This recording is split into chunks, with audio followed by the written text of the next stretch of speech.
નમસ્કાર મિત્રો, હું દર્શન પટેલ મારી ચેનલ એજ્યુટેક પ્લસમાં આપ સૌનું હાર્દિક સ્વાગત કરું છું. મિત્રો, આજના આ વિડીયોની અંદર આપણે ધોરણ 10ના ગણિત વિષયના પ્રકરણ 5 સમાંતર શ્રેણીના સ્વાધ્યાય 5.2નો પહેલો દાખલો જોઈશું. તો ચાલો શરૂઆત કરીએ. મિત્રો, અહીં આપણી પાસે સૂત્ર છે an = a plus n-1 into D. આપણો એનમાં પદનું સૂત્ર છે અને આ સૂત્ર બધી જગ્યાએ આપણને કામ લાગશે. અહીં તમને અમુક કિંમતો આપી છે, જેમ કે a ની વેલ્યુ આપી છે 7, d ની વેલ્યુ આપી છે 3, n ની વેલ્યુ આપી છે 8 અને a ની વેલ્યુ નથી આપી, એટલે આપણે તેને શોધવાની છે. તો સિમ્પલી આની અંદર કાંઈ નથી કરવાનું, જે કિંમતો આપી છે ને તે સૂત્રમાં આપણે મૂકી દઈશું. અહીંયા an શોધવાનું છે તો an ને એઝ ઇટ ઇઝ રહેવા દઈશું. ફિલહાલ આપણે એની અંદર કોઈ પણ ચેન્જ કરશું નહીં. a ની વેલ્યુ લખી દઈશું 7. જુઓ, a ની કિંમત 7 છે, સિમ્પલ છે, a ની જગ્યાએ 7 લખી દઈશું. પ્લસ તો પ્લસ, n ની જગ્યાએ લખશું 8 - 1. ઓકે, જો n ની જગ્યાએ 8 અને d ની જગ્યાએ લખશું 3. જે કિંમત આપી છે તે લખી દેવાની. હવે સિમ્પલ સાદી ગણતરીઓ કરવાની છે, જે આપણે વર્ષોથી કરતા આવ્યા છે. બરાબર, સૌથી પહેલા કૌંસની અંદરની ગણતરી કરી લે તો 8 માંથી 1 જાય તો 7, 8 માંથી 1 જાય તો 7, બધાને આવડે જ છે. અને અહીંયા બહાર રહે છે 3. હવે નિયમ મુતાબિક આપણે પહેલા ગુણાકાર કરશું. ભાગુ સબાનો નિયમ તો આપ સૌ જાણતા હશો. 7 તારી 21 થઈ જશે અને 7 ને 1 28. તો અહીંયા ટોટલ એ n ની વેલ્યુ, અથવા જો n ની જગ્યાએ 8 લેવો તો ટેકનિકલી એ 8 ની વેલ્યુ આવી ગઈ 28, એટલે કે 8મું પદ તમને મળશે 28. તો અહીં તમારો પહેલો દાખલો પૂરો થાય છે. હવે આપણે નેક્સ્ટ ક્વેશ્ચન કરીએ. મિત્રો, અહીં બીજા ક્વેશ્ચનમાં a ની વેલ્યુ આપી છે -18, d ની વેલ્યુ નથી આપી, આપણે શોધવાની છે. n ની કિંમત 10 છે અને a ની કિંમત 0 છે, 0. હવે આ જ કિંમતો આપણે મૂકી દઈશું. a ની વેલ્યુ અહીંયા આપી છે એટલે 0 લખશું. a ની વેલ્યુ -18 - 18, n ની વેલ્યુ છે 10 એટલે અહીંયા 10 - 1 અને d ની વેલ્યુ આપણને નથી આપી એટલે d ને એઝ ઇટ ઇઝ રહેવા દઈશું. જ્યાં d છે ત્યાં આપણે d લખશું. બરાબર, હવે 0 છે આ બાજુ, તો તેની સાથે કોઈ ગણતરીમાં લેવા દેવા જ નથી. આપણે d ની વેલ્યુ શોધવાની છે, તો આગળ વાત કરી તેમ d ની વેલ્યુ શોધવાની હોય તો બાકીના જે નંબર્સ છે એની સાથે સંલગ્ન નંબરને આપણે ઇક્વલ ટુ ના બીજા છેડે મોકલી દેશું. તો હવે સૌથી દૂરનો જે રિશ્તેદાર છે 18 - 18 છે તેને આપણે ડાબી સાઈડ મોકલી દઈશું, તો +18 થઈ જશે. 0 સાથે કોઈ ગણતરીમાં આવતું નથી અને એની આગળ ઓછા છે તો બીજી સાઈડ મોકલશું તો એ વત્તા થઈ જશે. ઇઝ ઇક્વલ ટુ, અહીંયા 10 માંથી 1 જશે. કૌંસની અંદરની ગણતરીઓ આપણે પહેલા કરવાની હોય. 10 માંથી 1 જશે તો 9 આવશે અને d એની પાછળ જેવો છે તેવો ચોંટી જશે, કારણ કે અહીંયા બે વચ્ચે કાંઈ નથી એટલે ગુણાકાર દર્શાવેલા છે. 10 માંથી 1 જાય તો 9, બધાને ખબર જ છે. d ની સાથે ગુણાકારમાં આ -18 બીજી બાજુ જાય એટલે +18 થઈ જાય. હવે ને શું, હવે આપણે d ની વેલ્યુ શોધવાની છે. બરાબર, તો d સાથે 9 શું છે, ગુણાકારમાં છે. 9 ને આપણે કાઢી નાખશું તો તેનું શું થઈ જશે, ભાગાકાર. તો 9 બીજી સાઈડ જશે તો 18/9 ઇઝ ઇક્વલ ટુ d.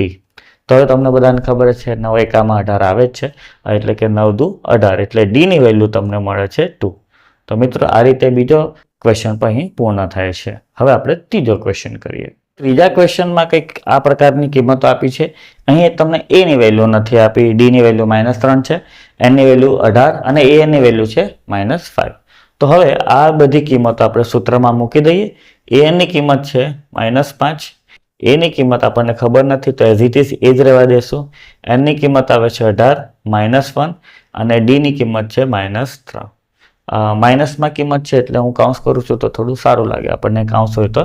હવે આપણને એની વેલ્યુ ફાઇન્ડ કરવાની છે, તો એ સિવાયના જેટલા પણ નંબર્સ છે તેને આપણે બીજી સાઈડ મોકલી દઈશું. ઓકે, તો ફિલહાલ હું એને એવી જ રહેવા દઉં છું. આપણે અલગ અલગ રીતે ગણતરી કરી દઈશું. તો -5 ને એઝ ઇટ ઇઝ રહેવા દઈએ. અહીંયા શું ગણતરી થશે, 18 માંથી 1 જશે તો 18 માંથી 1 જશે તો આવશે 17 અને અહીંયા -3 as it is. Step by step કરી આપણે ચાહીએ, જો આપણને એક્સ્ટ્રા નોલેજ હોય તો આપણે ઝડપથી ગણી શકીએ છીએ, પરંતુ આપણે શાંતિથી ગણીશું. અહીંયા 17 તારીખ થઈ જશે 51, 17 × 3 51 થઈ જશે. 17 1 આવડતું તો બહુ સરસ, ને ના આવડતું હોય તો કોઈ ટેન્શન નહીં લેવાનું. 7 તારીખ 21, 1 વધી પડી 2, 3 1 3 ને 2 5. ઓકે, મન નથી આવડતા તો પણ આપણું કામ થાય છે. પ્લસ માઇનસ માઇનસ, ક્લિયર છે. ઓકે, હવે આપણે એની વેલ્યુ ફાઇન્ડ કરવાની છે, તો એની સાથે જે -51 છે તેને આપણે બીજી સાઈડ મોકલી દેશું, તો +51 થઈ જશે ઇઝ ઇક્વલ ટુ એ. અને એકને આ રીતે લખે તો થોડું એકડો જેવો લાગવો જોઈએ. હવે આપણને ક્લિયર થઈ ગયું કે હવે આપણે એની જવાબ આવી જવાનો છે, પ્લસ માઇનસ થઈ જશે માઇનસ. 51માંથી 5 માઇનસ થશે તો જવાબ આવશે 46 અને ચિહ્ન મોટી સંખ્યાનું એટલે આ જવાબ. એનો મતલબ છે કે એની વેલ્યુ તમને મળી ચૂકી છે 46 ઇઝ ઇક્વલ ટુ 46 લખો કે 46 ઇક્વલ ટુ એ લખો, જવાબ તો સાચો જ છે. તો અહીં તમને એની વેલ્યુ મળે છે 46. તો હવે મિત્રો ચોથો ક્વેશ્ચન કંઈક આ મુજબ છે. એની વેલ્યુ આપી છે -18.9 18.9. એક તો માઇનસ છે ને પાછું પોઈન્ટમાં છે. પોઈન્ટવાળા દાખલા આપણે યુઝ્યુઅલી અવોઇડ કરીએ છીએ. ડીની વેલ્યુ 2.5 છે, એની વેલ્યુ નથી આપી, આપણે શોધવાની છે. અને એની વેલ્યુ આપી છે 3.6. તો હવે આપણે એની આદત પ્રમાણે કિંમતો લખી દઈએ. એની જગ્યાએ આપણે લખશું 3.6, એની જગ્યાએ લખશું -18.9 પ્લસ એનની વેલ્યુ આપણી પાસે નથી એટલે એઝ ઇટ ઇઝ લખશું, અને ડીની વેલ્યુ છે 2.5. પોઈન્ટમાં સંખ્યા છે એટલે કાઉન્સની અંદર લખ્યું છે, કાઉન્સની અંદર લખો ના લખો પણ તમારો જવાબ સાચો આવવો જોઈએ. હવે આપણે શું કરીશું, n-1 તો સૌથી છેલ્લે લેશું. હવે આ ગુણાકારમાં છે 2.5 અને એની સાથે પ્લસમાં છે, તો દૂરનો રિલેશન છે તો આપણે પહેલાં તેને અહીંથી કાઢશું. 18.9 ને આપણે બીજી સાઈડ ધકેલી દઈશું, તો 3.6 plus 18.9 is equal to n-1 અને 2.5. ઓકે, થોડું કોમ્પ્લિકેટેડ લાગતું હશે. જે માઇનસમાં સંખ્યા છે બીજી બાજુ જશે તો પ્લસ થઈ જશે, ઠીક છે. અને આપણે હવે આની ગણતરી કરવાના છે, તો કદાચ આ રીતે તમને ડાયરેક્ટલી ના ફાવતો તો રફ કામની અંદર 3.6 ને 18.9 એનો પ્લસ કરી લેશો. ડાયરેક્ટલી કરી શકો તો બેસ્ટ છે, પરંતુ અહીંયા આપણને પ્રોબ્લેમ થાય છે. તો આપણે શું કરશું, પોઈન્ટના નીચે પોઈન્ટ હોવો જોઈએ. જ્યારે પણ પોઈન્ટવાળી સંખ્યાઓને પ્લસ માઇનસ કરો, ઉપરની એક સંખ્યા લખી લેવાની, એના નીચે જ સેમ પોઈન્ટ લખવાનો અને બાકીની સંખ્યા તેને આગળ પાછળ ગોઠવવાની અને પ્લસ માઇનસ તે રીતે કરવાનું, ઠીક છે. 6 ને 9 અહીંયા આવશે 15, 5 વધી આવશે 1, 3 ને 4 અને 8 થઈ જશે 12, 2 વધી પડશે એટલે ટોટલ થઈ જશે 22.5. તો અહીં આનું ટોટલ થઈ જશે 22.5. આગળ પણ જણાવશે, તમે ડાયરેક્ટ ચાહો તો કરી શકો. ઇઝ ઇક્વલ ટુ n-1 અને ઇન્ટુ 2.5. હવે આપણને જરૂર નથી અને રબ કરી દઈએ. હવે શું કરશું, n-1 આની સાથે ગુણાકારમાં છે, ગુણાકારનું આપણે ઓપોઝિટ કરશું એટલે ભાગાકાર થઈ જશે. તો 22.5 ના છેદમાં 2.5 ઇઝ ઇક્વલ ટુ n-1. જેમ તમને થોડું ઇઝી લાવ્યા છે, પણ હવે પોઈન્ટવાળા ભાગાકાર આપણને પ્રોબ્લેમ કરે છે. તો શું કરશું, તો ભાગાકાર કરતી વખતે જો પોઈન્ટવાળી નંબર્સ આવે તો આપણે એક વસ્તુ સોલ્વ કરી શકીએ કે ઉપર પણ એક પોઈન્ટ છે એટલે કે પોઈન્ટ પછી એક સંખ્યા છે, નીચે પણ પોઈન્ટ પછી એક સંખ્યા છે, બરાબર. એટલે કે તમે એને જો તો બધી બાજુ સરખું છે, તો આપણે એક કામ કરીએ, સરખું મળીને ઉડાવી નાખીએ. એટલે ઉપર હું લખીશ 225 અને નીચે લખીશ ઓનલી 25, કેમ કે બે જગ્યાએ મેં પોઈન્ટ ઉડાવી દીધા છે, ઠીક છે. આ થોડું કરવા માટે ઇઝી પડશે. હવે પોઈન્ટ તો કેન્સલ થઈ ગયા કે ઉપર પણ એક પોઈન્ટ નીચે પણ પોઈન્ટ, ભાગ્યા કેન્સલ. ઓકે, સરખા છે એટલે અલગ આવશે ત્યારે હું તમને અલગથી પણ બતાવીશ. હવે અહીંયા 225 છે ને 25 છે, આપણે એના અવયવ પાડશું. એવું ના કરતા કે 5 ઉડી ગયા, 2 ઉડી ગયા, જવાબ 2 આવ્યો. હવે 25 અવયવ પાડીએ તો મને માટે ખબર છે 5 5 25. 225 નું શું, 225 નું મને યાદ છે 45 ગુણ્યા 5 થાય અને 9 50 45 થાય છે. તમે ચાહો તો અવયવ પાડી શકો. હવે અવયવ નથી આવડતા, ચલો હું તમારા માટે કરી લઉં.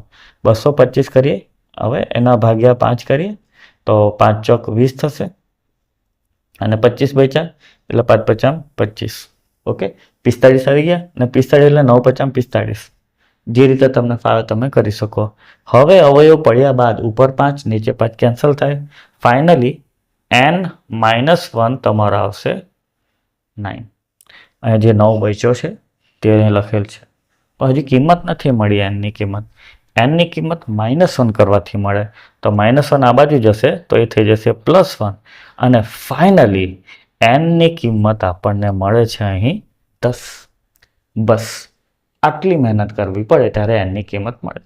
તો મિત્રો એન અને ડીની કિંમત જ્યારે શોધવાની ત્યારે થોડુંક તકલીફ તો પડે, પણ તકલીફ એટલી નથી પડતી. તમારે એકવાર કોન્સેપ્ટ ક્લિયર કરો તો કોઈ પણ જવાબ તમે સારી રીતે લાવી શકો. ચાલો હવે નેક્સ્ટ ક્વેશ્ચન કરીએ. તો મિત્રો હવે આ વિડીયોનો સૌથી છેલ્લો અને ઇમ્પોર્ટન્ટ દાખલો આપણી સમક્ષ લઈને આવ્યો છું. એની વેલ્યુ આપી છે 3.5, ડીની વેલ્યુ આપી છે 0, એનની વેલ્યુ 105 અને એન આપણે શોધવાનું છે. તો હવે આપણને જે પણ વેલ્યુ આપી છે તેને આપણે સૂત્રમાં મૂકી દઈએ. એન આપણે શોધવાનું છે, જેને એવું જ રહેવા દઈએ. એની વેલ્યુ આપી છે 3.5 પ્લસ એનની વેલ્યુ છે 105, અહીંયા લખશું -1, અને ડીની વેલ્યુ આપી છે 0.